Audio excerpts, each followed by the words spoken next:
convulsed in protest. Hot links, the same. Crawfish etouffee, the same.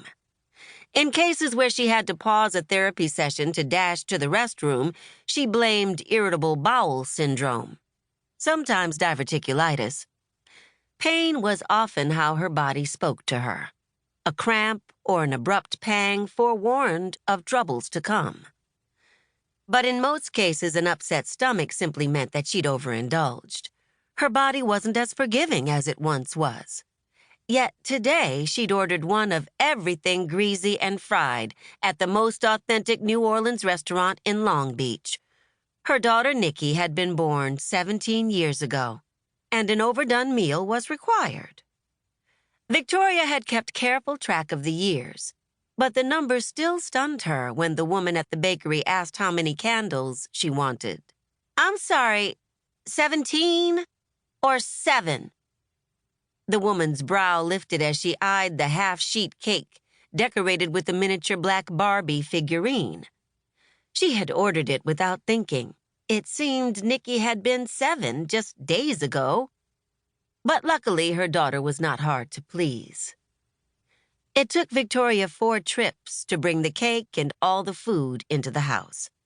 The moment she no longer needed help, her sister Willow joined her in the kitchen, the scent of grease filling the space as Willow took out containers from the bags, opening them as if each needed to breathe, and rating Victoria's choices.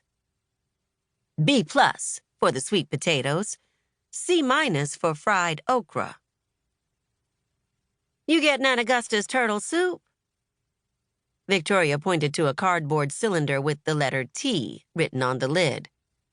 "Should I wake her?" "No, let her sleep until we cut the cake." Their grandmother could reheat her soup, but she'd throw a book at them if they let her miss Nickie blowing out her candles. From her purse, Victoria removed a small white box, a purple ribbon wrapped tightly around and tied into a bow. She shook it near Willow's ear, a faint jangle coming from inside. "You'll never guess what I got, Nickie." Willow withdrew a finger from her mouth, a yellow bit of macaroni and cheese on her knuckle. She closed an eye, pushed her lips to one side, and let her face harden, feigning contemplation. "Let me see.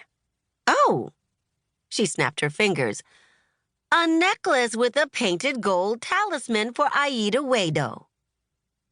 Victoria slapped her sister's shoulder with the box. "I knew someone opened my stuff. I was going to call UPS and complain." After snooping, Willow evidently had taken the care to match the same tape that had been ripped off the original box and placed the package back on the front porch, but she'd done a half-assed job of it. "Why? What did you get her?" "What did I get a teenage girl for her birthday? Money. It's the only right answer to that question," Willow bragged. Then she stopped to consider something, her lips twisting into a smile. "Does this mean you'll be teaching Nickie about the Loa? Otherwise, she's just going to think you got her some charm from Claire's at the Lakewood Mall." Victoria ignored Willow's dig and searched the bags for the blackened chicken salad, wanting to protect it from the warm summer air that had swept into the kitchen. Victoria knew Nickie was capable of simply appreciating the beauty of the necklace, but Willow was right. Victoria hadn't done her duty to explain things. Over the years, she'd intimated at her reverence of the Loa, burning through dozens of candles and keeping vigil for hours on All Saints' Day, but never had she spoken the words to Nickie, "I practice voodoo." She'd never admitted this directly to anyone, not even the woman who'd first taught her about the Loa, her grandmother, though the woman well knew.